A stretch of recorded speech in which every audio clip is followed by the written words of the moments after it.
اس بات کو اس نے اب تک اس لیے نہ کہا تھا کہ جب بادشاہ راج ہٹ پر اڑ گیا تھا تو بھلا اس اجنبی کو اپنے پاس کیسے آنے دیتا، مگر اب بیگمات کے کہنے پر اس نے دست بستہ سارا حال کہہ سنایا۔ بادشاہ کو جب یہ معلوم ہوا کہ فقیر صرف اس سے ملنے کے لیے اپنی جان دے رہا ہے تو اس کا دل بھر آیا۔ وہ نہ چاہتا تھا کہ اس طرح کوئی آدمی اس کے لیے جان دے۔ دوسرے، بادشاہ کے دل میں اس بزرگ کا اثر پڑا اور اس نے وزیر کو اجازت دے دی کہ وہ اسے اس کے پاس لے آئے۔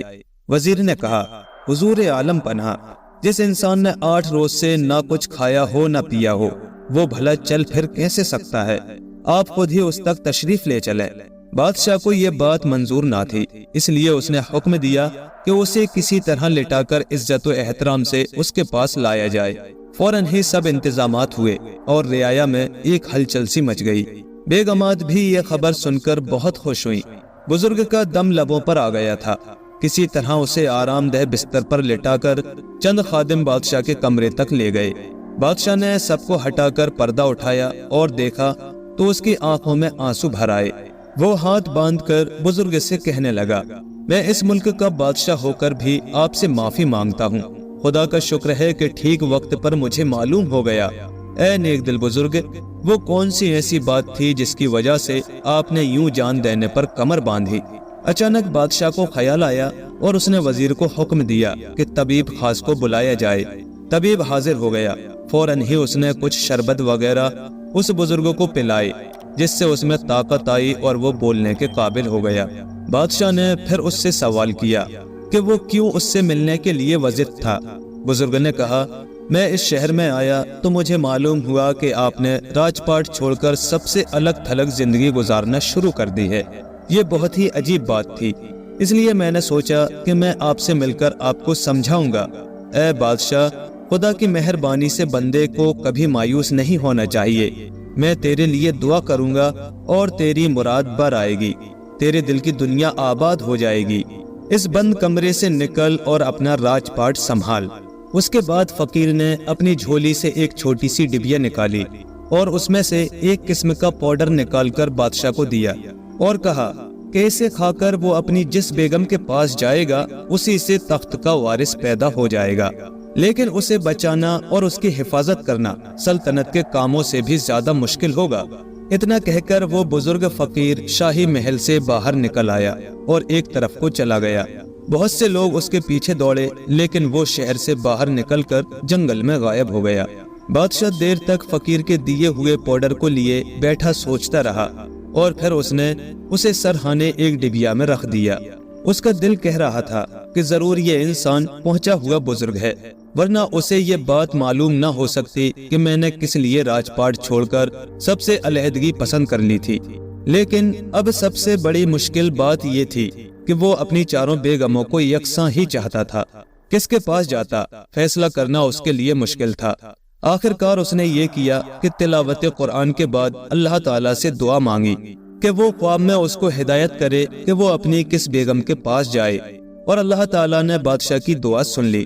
خواب میں اسے نظر آیا کہ وہ اپنی چاروں بیگمات سے کہے کہ فقیر نے کہا ہے کہ بادشاہ کی جو بیگم جنگل بیابان میں جا کر تنہا 40 روز تک چلہ کاٹے گی، اللہ پاک اسی کو دولت اولاد سے مالا مال کرے گا، اور جو بیگم اس ایثار قربانی کے لیے تیار ہو جائے اسی کے پاس بادشاہ اس پاؤڈر کو کھا کر جائے اور اسے محل سے نہ نکالے۔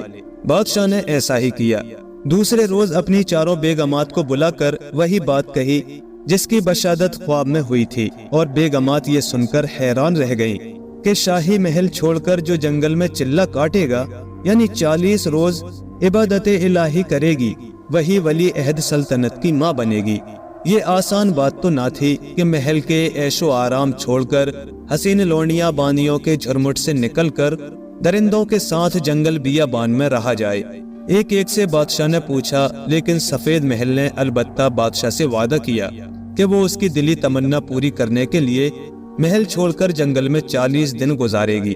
بادشاہ اس سے بہت خوش ہوا اور کہنے لگا کہ اللہ کی طرف سے اس طرح کی آزمائش کا حکم ملا تھا، ورنہ کسی کو بھی جنگل جانے کی ضرورت نہیں۔ یہ سن کر تو تینوں یعنی سرخ، سبز اور بنفشہ محل کو بڑا دکھ ہوا۔ اس لیے کہ ان کی عزت اور چاہت بادشاہ کی نظروں میں کم ہو گئی تھی اور سفید محل کی وقت بڑھ گئی تھی۔ گو اس میں سفید محل کا کوئی قصور نہ تھا، مگر وہ تینوں اس کی دل ہی دل میں دشمن بن گئیں، لیکن بظاہر پہلے ہی کی طرح دوست بنی رہی۔ اور یہ دشمنی اس وقت تو اور بھی بڑھ گئی جب سفید محل کے یہاں ایک چاند جیسا شہزادہ پیدا ہوا۔ سارے ملک میں اس کی خوشی منائی گئی۔ 7 روز تک تمام رعیت کو شاہی کھانا ملا اور ہر بوڑھے جوان اور بچے کو کپڑے دیے گئے۔ فقیروں اور سائلوں کو مالا مال کر دیا گیا۔ ہر گھر میں چراغاں ہوا۔ غرض ایسی خوشی منائی گئی جیسی کسی بادشاہ نے کبھی نہ منائی ہوگی۔ بادشاہ پہلے سے بھی اب سفید محل کو زیادہ چاہنے لگا تھا۔ شہزادے کے پیدا ہونے کے بعد سے تو وہ بس اسی بیگم کا ہو کر رہ گیا تھا۔ سرخ، سبز اور بنفشہ بیگم نے بھی ظاہر میں بڑی خوشی منائی اور بادشاہ کو دکھانے کے لیے خوب ناچی گائیں، مگر دل ہی دل میں جل بھن کر کباب ہو گئیں اور یہ سوچنے لگی کہ کسی طرح شہزادے کو ختم کرا دیں۔ تینوں نے مل کر یہ منصوبہ بنایا کہ اپنی لونڈیوں میں سے چالاک ترین اور قابل اعتبار لونڈیوں کو یہ کام سپرد کیا کہ وہ جا کر ملا سیانوں اور جادوگروں سے ملیں اور جتنا بھی روپیہ صرف ہو خرچ کریں، مگر کوئی ایسی صورت نکالیں کہ شہزادے کا قصہ تمام ہو جائے۔ سرخ محل ان میں پیش تھی۔ دعا تعویذ اور جادو ٹونے ہونے لگے اور آخرکار ایک عامل کے عمل سے یہ ہوا کہ شہزادہ دن بدن دبلا ہونے لگا۔ بادشاہ اور سفید محل بہت فکر مند رہنے لگے۔ شاہی طبیبوں نے بڑے بڑے علاج کیے مگر کچھ فائدہ نہ ہوا۔ بچہ جو پھول کی طرح کھلا رہتا تھا خزاں سے مرجھائی ہوئی پتی کی طرح ہو گیا۔ آخر بادشاہ نے قرآن پاک کی تلاوت کر کے ایک روز اللہ تعالیٰ سے دعا کی اور کہا کہ اے معبود حقیقی، یا تو میرے بچے کو صحت بخش یا مجھے موت دے دے، میں اس کے بغیر زندہ نہ رہوں گا۔ عبادت کے بعد بادشاہ سویا تو وہی بزرگ اسے خواب میں نظر آئے جنہوں نے اس سے ملنے کے لیے بھوک ہڑتال کر دی تھی۔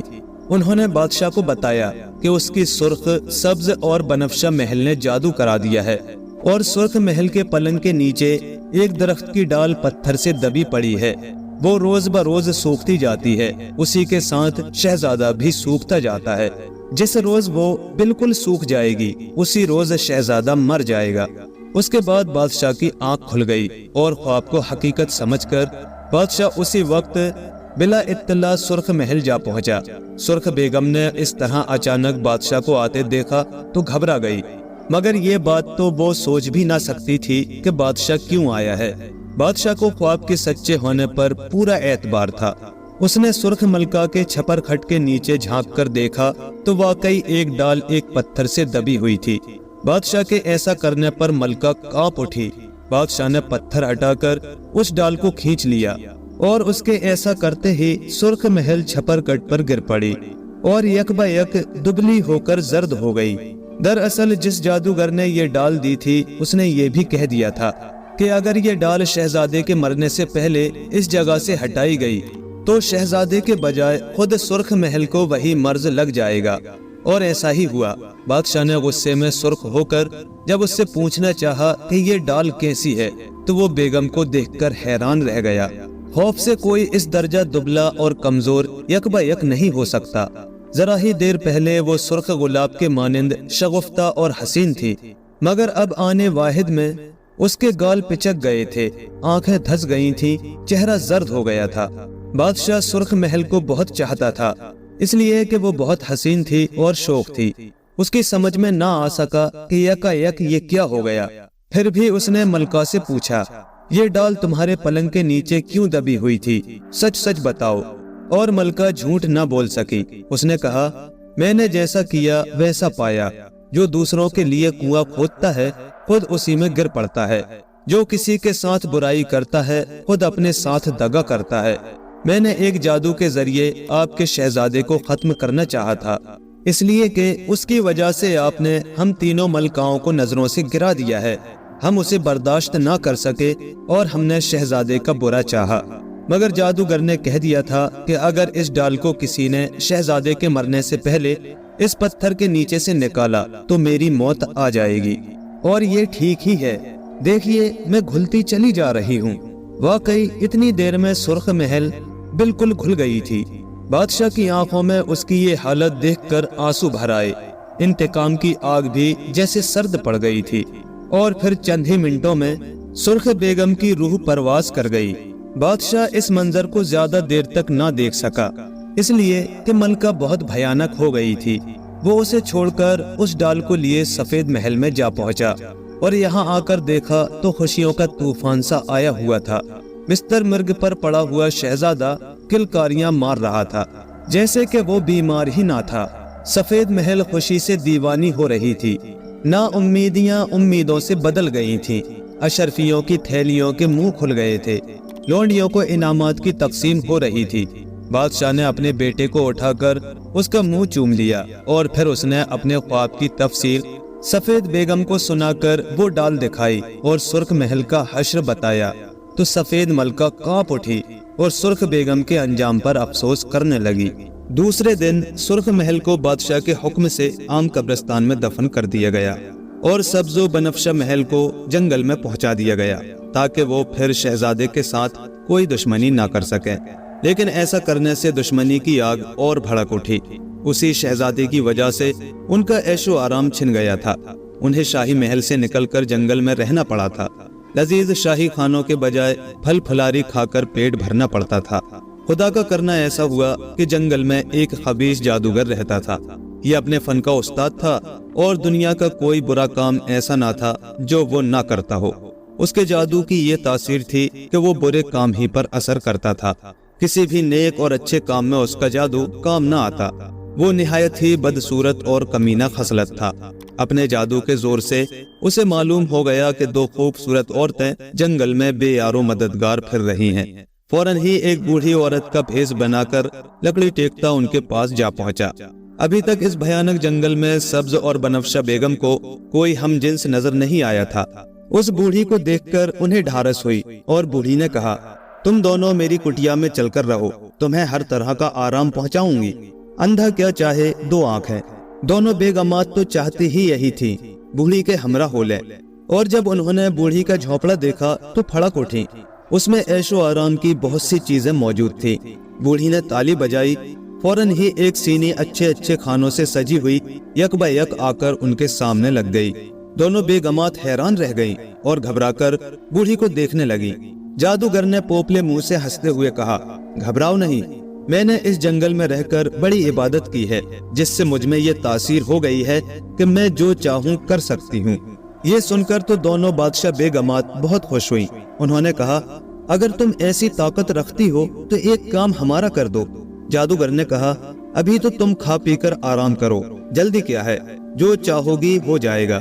دونوں بیگمات بھوکی پیاسی تو تھی ہی، کھانوں پر ٹوٹ پڑی۔